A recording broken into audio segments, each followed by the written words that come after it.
তোমার দাদা একটা বোকা মানুষ। অনেক রেগে সে প্রতিরাতে আমার দিকে ফিরেও তাকায় না। আজ বিয়ের 1 মাস হয়ে গেল, সে আমাকে একটা নজর তাকিয়েও দেখেনি। আমি আর পারব না এ বাড়িতে থাকতে। আমি এক্ষুনি চলে যাব। আমার আর সহ্য হচ্ছে না। তারপর দেওর আমাকে বলল, ভাবি তুমি কোনো চিন্তা করো না, আমি তোমার সকল ইচ্ছা আশা পূরণ করব। তাই একদিন রাতে যখন দেওয়ার তার কলেজের পড়াশোনায় খুব ব্যস্ত ছিল, তখন সেদিন রাতে আমার স্বামী শুয়ে যাবার পরে আমি লুকিয়ে দেওয়ারের ঘরে যাই। তখন দেওয়ারকে ওই এক অবিস্মরণীয় অবস্থায় দেখে তো আমি আর নিজেকে আটকাতে না পেরে তাকে চোখে চোখে সবকিছুই সাড়া করেছিলাম যে আমি আর পারছি না। তাই আমি তার সঙ্গে নিজের ইচ্ছে সেদিন রাতে বিলীন করেছিলাম। তারপর আমার দেওয়ারও খুব খুশি হয়ে আমাকে অনেক আদর ভালোবাসা দেয়। তারপর সারা রাত ধরে আমি ওর সাথে নিজের বউয়ের মতো করি। বন্ধুরা, মূল ভিডিওটি শুরু করার পূর্বে তোমাদের কাছে একটি রিকোয়েস্ট, তোমরা যারা যারা এখন আমার চ্যানেলটি সাবস্ক্রাইব করনি তারা প্লিজ আমার চ্যানেলটি সাবস্ক্রাইব করে পাশে থাকবেন। তাহলে এবার চলুন আসল ঘটনাটি শুরু করি। আপনারা হয়তো আবার ভাবছেন যে আমার স্বামী থাকা সত্ত্বেও আমি কেন দেওয়ারের ভালোবাসায় পড়েছিলাম। আসলে বিয়ের পরে আমি যখন শ্বশুরবাড়ি আসি তখন প্রত্যেকটা মেয়ের মতোই আমার চোখেও অনেক স্বপ্ন ছিল যে আমিও আমার স্বামীর সঙ্গে ঘুরতে যাব, আমার স্বামীর সঙ্গে অনেক সময় কাটাবো। কিন্তু আমি যা ভেবেছিলাম বিয়ের পরে তার সবকিছু উল্টো হয়েছিল। আসলে আমার স্বামী নিজের কাজ ছাড়া আর কিছুই বুঝত না। সে তো সবসময় নিজের কাজে ব্যস্ত থাকত এবং সে এতটাই রাগী স্বভাবের ছিল যে আমার একটু কিছু ভুল ত্রুটি হলে আমার ওপরে বকাবকি চিৎকার চেঁচামেচি শুরু করে দিত। শুধু তাই নয়, কোনো কোনো সময় তো আমাকে অনেক সময় মারধরও করত। এভাবে আমাদের বিয়ে হতে প্রায় 1 মাস হয়েছিল। আসলে প্রথম থেকেই আমার স্বামী আমার প্রতি কোনো গুরুত্বই দিত না। এমনকি বাসর রাতে আমার স্বামী ফোনে তার ক্লায়েন্টের সঙ্গে হিসেবপাতি করতে ব্যস্ত ছিল। আর বাসর রাতে স্বামীর অপেক্ষা করতে করতে আমি শুয়ে পড়েছিলাম, কারণ আমিও তো অনেক বেশি ক্লান্ত ছিলাম। তারপর সকালবেলা যখন চোখ খুলে দেখি তখন দেখি আমার স্বামী স্নান করে তৈরি হয়ে আমাকে ঘুম থেকে তুলে বলেছিল তাকে নাকি আগামী কালকেই এই অশোকনগরে চলে যেতে হবে জরুরি কাজের জন্য। আমি তো কোনো কথা না বলে শুধু স্বামীর দিকে আশ্চর্য হয়ে তাকিয়েছিলাম, কারণ স্বামী তার কাজকে এত বেশি প্রাধান্য দিত যে আমাদের বাসর রাতটাকে নষ্ট করে দিয়েছিল। ওই বাসর রাতের জন্য আমি যা স্বপ্ন নিজের চোখে সাজিয়েছিলাম, আমার সেই স্বপ্নগুলো ভেঙে চুরমার হয়ে গিয়েছিল। বিয়ের 2 দিন পরেই তো সে 15 দিনের জন্য অশোকনগরে চলে যায় নিজের কাজের জন্য, এবং যাওয়ার সময় সে তার ভাইকে বলে গিয়েছিল, রোহান তোর ভাবিকে খেয়াল রাখিস। বিয়ের 2 দিন পরে যখন একটা মেয়ের স্বামী তাকে একা রেখে বাইরে চলে যায়, তার কষ্টটা যে কতটা সেটা একমাত্র আমিই জানি। তারপর বিয়ের 2 দিন পরে আমার স্বামী যখন অশোকনগরে চলে যায়, তারপরে তো আমি নিজেকে খুব একা মনে করতাম। আমার স্বামী আর দেওয়ার এরা 2 ভাই। আমার দেওয়ার বয়সে আমার চাইতে 5 বছরের ছোট। শ্বশুর শাশুড়ি তো অনেক আগে মারা গেছেন। স্বামী যখন 15 দিনের জন্য অশোকনগরে চলে যায়, তারপরে স্বামীর সঙ্গে কাটানো 2 দিন মনে করে একা একাই সময় কাটাতাম। আর স্বামীর সঙ্গে কাটানো 2 দিনের মধ্যে তো স্মরণ করার মতো সেরকম কোনো কিছু স্মৃতি ছিল না। তাও স্বামীর চেহারা ও কথাবার্তাগুলো মনে করতাম, কারণ আমার দেওয়ারও তো সারাদিন বাড়িতে থাকতো না। সে তো সকালে খাওয়া দাওয়া করে কলেজের জন্য বেরিয়ে পড়ত। আমার স্বামী দেখতে খুব একটা ভালো না হলেও আমার দেওয়ার কিন্তু ভীষণ সুন্দর, এতে খুব একটা ভুল ছিল না। তারপর সেদিন স্বামীর দূর নগরে চলে যাবার পরে আমি যখন বাড়ির সমস্ত কাজকর্ম করে পরে সন্ধেবেলায় অনেক বেশি ক্লান্ত হয়ে আমার ঘরের বিছানায় শুয়ে একটু আরাম করছিলাম, ওই সময় বুঝতে পারি যে আমার দেওয়ার বাড়ি এসেছে। তারপর সে আমার ঘরের দরজায় নক করে আমার ঘরের ভিতরে ঢুকতে আমাকে সন্ধেবেলায় শুয়ে থাকতে দেখে জিজ্ঞেস করল, ভাবি তোমার কি শরীর খারাপ? আমি তখন বিছানায় উঠে বসে বললাম, না গো, শরীর খারাপ নয়, বাড়ির কাজকর্ম করার পরে আমার শরীরটা অনেক বেশি ক্লান্ত লাগছে, তাই একটু শুয়ে আরাম করছিলাম। কিন্তু আমি জানতাম ওই সময় আমার মন খারাপ ছিল। কিন্তু আমার মনের পরিস্থিতি আমি তো আমার দেওয়ারকে বলতে পারছিলাম না যে আমার মনের মধ্যে কি চলছিল। কিন্তু তাও জানি না কিভাবে সে আমার মুখ দেখে বলেছিল, ভাবি তোমাকে দেখে তো মনে হচ্ছে দাদা চলে যাওয়ার জন্য তুমি অনেক কষ্টে আছো এবং তোমার মন খারাপ আছে। দেখো ভাবি, তুমি কিন্তু আমার থেকে কোনো কিছুই লুকোতে পারবে না। আমি কিন্তু মুখ দেখে এসব কিছুই বুঝতে পারি। আর দাদার জন্য যে তোমার মন খারাপ সেটা তো আমি স্পষ্টভাবেই বুঝতে পারছি। তুমি একদম মন খারাপ করো না। দাদার অনুপস্থিতিতে তোমার দায়িত্ব এখন আমার ঘাড়ে, তাই যতদিন দাদা বাড়িতে নেই ততদিন তোমাকে খুশি রাখার দায়িত্ব আমার। তারপর আমার দেওয়ার আমার কিছু বলার আগেই আমাকে বিছানা থেকে নিচে নামিয়ে বলল, ভাবি চলো আমার সঙ্গে, আমি তোমাকে এক্ষুনি আমাদের এখানকার স্পেশাল ফুচকা খাওয়াবো, যেটা খাওয়ার পরে তোমার মুড একদম ঠিক হয়ে যাবে। দেওরের কথা শুনে তো আমার মন মাজা এমনিতেই চাঙ্গা হয়ে উঠেছে, কারণ আমার স্বামী এবং আমার দেওরের মধ্যে সম্পূর্ণ আলাদা রকম হাবভাত ছিল এবং তারা 2 ভাই সম্পূর্ণ আলাদা স্বভাবের ছিল। আমার দেওর তো আমার সঙ্গে ভীষণ কথা বলতো, সে খুব খোলামেলা স্বভাবের ছিল। তারপর দেওরের কথা শুনে আমি আর না বলতে পারিনি। সেদিন প্রথম আমি দেওরের সঙ্গে বাইরে বেরিয়েছিলাম এবং তার সঙ্গে ঘুরে আমার মন খুব তরতাজা হয়ে উঠেছিল। এইভাবে ধীরে ধীরে 4-5 দিনের মধ্যেই আমার দেওরের সঙ্গে খুব ভালো একটা বন্ধুত্বের সম্পর্ক তৈরি হয়েছিল। এমনকি আগের মতো আর আমার স্বামীর জন্য মন খারাপ হতো না। আমি তো দেওরের সঙ্গে খুব ফ্রি হয়ে উঠেছিলাম। এদিকে প্রত্যেকদিন রাতে আমার স্বামী 1 থেকে 2 মিনিটের জন্য আমাকে ফোন করে একটা লৌকিকতা পূরণ করত, যেটা তো কোনো মানেই ছিল না। অত দূরে যাবার পরেও 1 ঘন্টার মধ্যে আমাকে ফোন করে মাত্র 2-3 মিনিট সময় দিত, এবং ধীরে ধীরে, যেটা আমার খুব বিরক্ত বোধ লাগত, কারণ সে তো প্রত্যেকদিন ফোন করে ওই একই কথা জিজ্ঞেস করত, তুমি কেমন আছো, আমার ভাই কেমন আছে, বাড়িতে ঠিকঠাকভাবে তালা মেরে রাখবে। এই 2টি কথা বলার জন্য প্রত্যেকদিন রাতে আমার স্বামী ফোন করত। এদিকে স্বামীর অনুপস্থিতিতে আমি আর দেওয়া সারা রাত জেগে আড্ডা দিতাম। কখনো বা রাত জেগে দুজনে ভূতের সিনেমা দেখতাম, কখনো বা ছাদের উপরে গিয়ে দুজনে ঠান্ডা বাতাস নিতাম।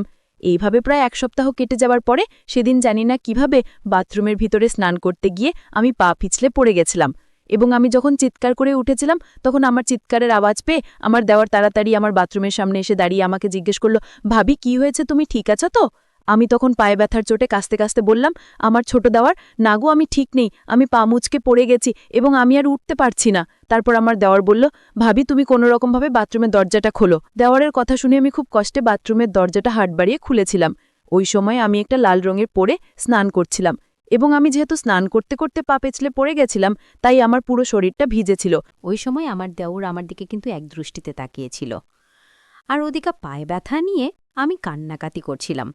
তারপর যখন আমার উঠে দাঁড়ানোর ক্ষমতাটুকুও ছিল না, তখন আমার দেওয়ার বাধ্য হয়ে আমাকে ধরে আমার ঘরের বিছানায় বসিয়ে আমাকে গামছা ও আমার পরনের পোশাক আমার পাশে রেখে দিয়ে বলল, ভাবি আমি ঘরের বাইরে যাচ্ছি, তুমি পরিবর্তন করে নাও, নইলে তোমাকে ঠান্ডা লেগে যাবে। সেদিন আমার কাছে একটা অন্যরকম অনুভূতি সৃষ্টি হয়েছিল, একটা অন্যরকম আবেগ ও আনন্দ জেগে উঠেছিল। সেদিন আমার দেওয়ারের এইরকম আচরণ দেখে আমার ভীষণ ভালো লেগেছিল, এবং আমি দেওয়ারকে নিয়ে মনে মনে অনেক রকম স্বপ্ন দেখতে শুরু করেছিলাম, কারণ আমি তো মনে মনে তাকে ভালোবাসতে শুরু করেছিলাম। তারপর ধীরে ধীরে যতদিন যায় আমার কিন্তু ততই তাকে দেখে ভালো লাগতে শুরু হয়। আমি তার পছন্দ খাবার দাবার ও তার সবকিছুরই খেয়াল রাখতাম। এমনকি সেদিন যখন আমার পা মচকে গিয়েছিল, তখন আমার পায়ে কিন্তু ভীষণ ব্যথা ছিল। তাই দেওয়ার বলল, ভাবি আমি কিন্তু একজন ছোটখাটো ডাক্তার, ভাবি তুমি একদম চিন্তা করো না, তোমার সব ব্যথা বেদনা আমি দূর করে দেব। এই বলে সে আমার পায়ে মাসাজ করে দিচ্ছিল। আমার পায়ে যখন মালিশ করতে শুরু করলো, তখন কিন্তু আমার ভীষণ আরাম লাগছিল, এবং আমার পায়ের ব্যথা কমে গেল। আমি কিন্তু দেওরের জন্য সেজে গুজে তৈরি হয়ে থাকতাম, এবং বাহানা খুঁজতাম যে আমার দেওরের কাছে যাওয়ার জন্য, কারণ বিয়ের পরে যেই যত্ন আমার স্বামীর কাছ থেকে পাওয়া উচিত ছিল, সেটা তো আমি দেওরের কাছে পেয়েছিলাম। তাই আমি দেওরকে মন থেকে ভালোবেসে ফেলেছিলাম, এবং সেদিনের পর থেকে আমি পায়ে ব্যথা বাহানা করে প্রত্যেক দিন তার সামনে ন্যাকা কান্না করতাম।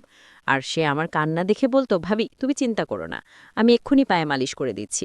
আর আমি সেটা মন থেকে অনুভব করতাম। ওদিকে পরের দিন কেটে যাওয়ার পরে যখন আমার স্বামী বাড়ি ফিরে আসে, তখন তখন তার আসল চেহারা আমার সামনে ফুটে ওঠে। কারণ একটা মানুষকে কিন্তু 2 দিনের মধ্যে কখনোই চিনতে পারা যায় না, যতক্ষণ না সেই মানুষটার সঙ্গে সারাদিন কাটানো হয়।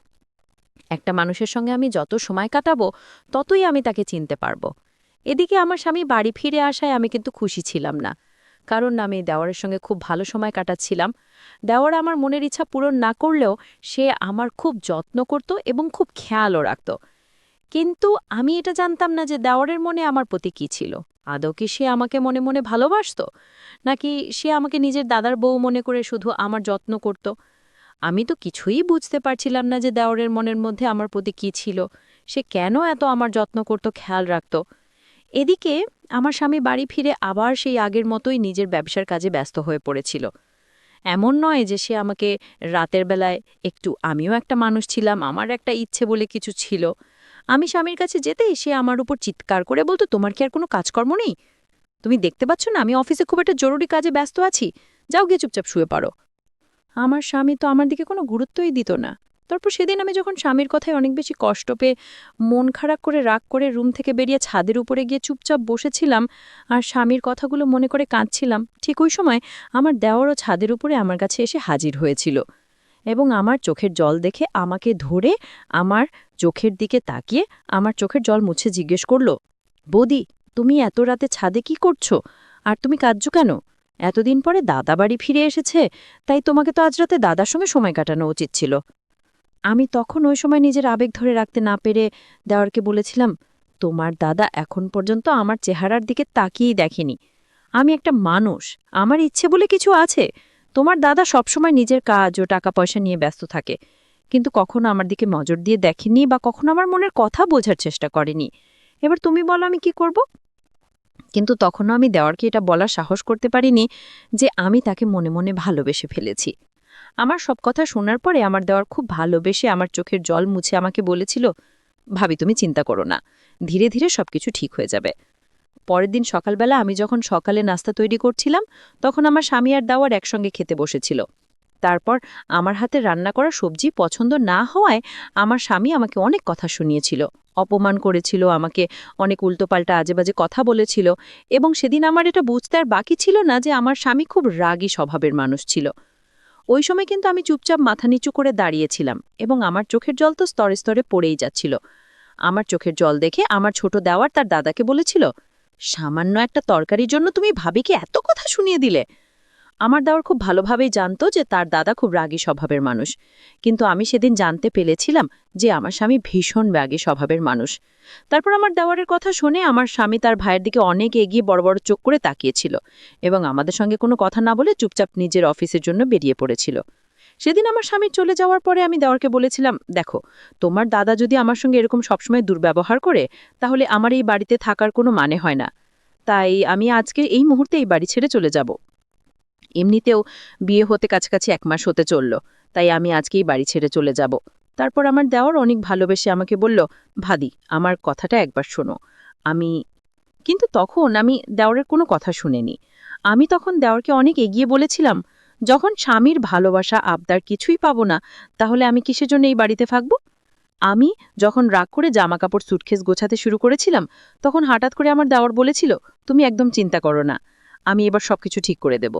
যখন সে আমাকে এটা বলেছিল, তখন আমি বুঝে গিয়েছিলাম যে তার মনেও নিশ্চয়ই আমার প্রতি কিছু না কিছু তো আছে, না হলে সে এত ভালোবেসে আমাকে আটকে রাখবে কেন? বন্ধুরা, তারপর আমি আমার দেওরকে নিয়ে সংসার শুরু করেছিলাম। বন্ধুরা, আজকের গল্পটা এখানেই শেষ করলাম। ভালো লাগলে চ্যানেলটি সাবস্ক্রাইব করে পাশে থাকবেন। ধন্যবাদ।